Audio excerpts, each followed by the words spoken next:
What can we do in Europe in order to stop this? I mean, there's an upcoming Eurogroup on the 16th of March.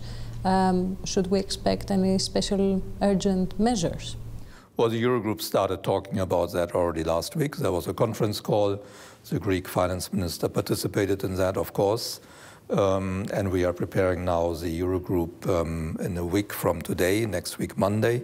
And certainly the ministers will exchange views, what can be done, what is reasonable.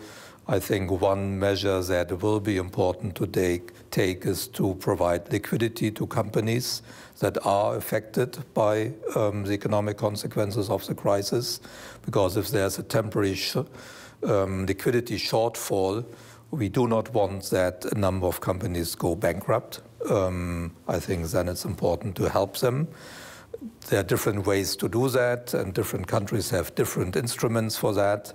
Some of them are being adopted, like Germany adopted a few of those crisis measures last night.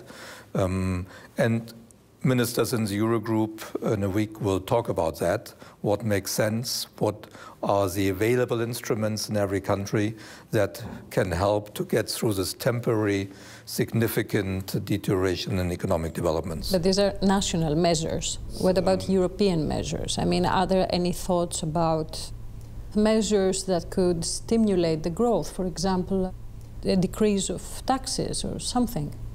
Well, I don't think there will be decisions that taxes should be reduced in every country. I don't think that is the role of the Eurogroup at this point. I think it's important to learn from other countries what are useful measures to get through this temporary problem.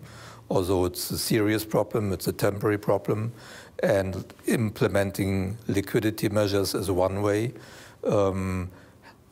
Having systems that exist in some countries to keep people on the payroll. They may work shorter hours, but they get their salaries and wages, is another way to get through such temporary problems. We gained some experience in different countries with that in 2009, but I would not expect that there's now one decision for all of Europe. I think the situation differs country by country, and also the instruments that are available differ country by country.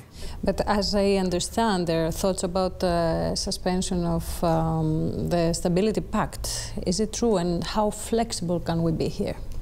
There's absolutely no need to suspend the Stability and Growth Pact, because the Stability and Growth Pact has flexibilities, particularly in a real crisis. The Stability and Growth Pact has always foreseen that there can be special measures during a crisis.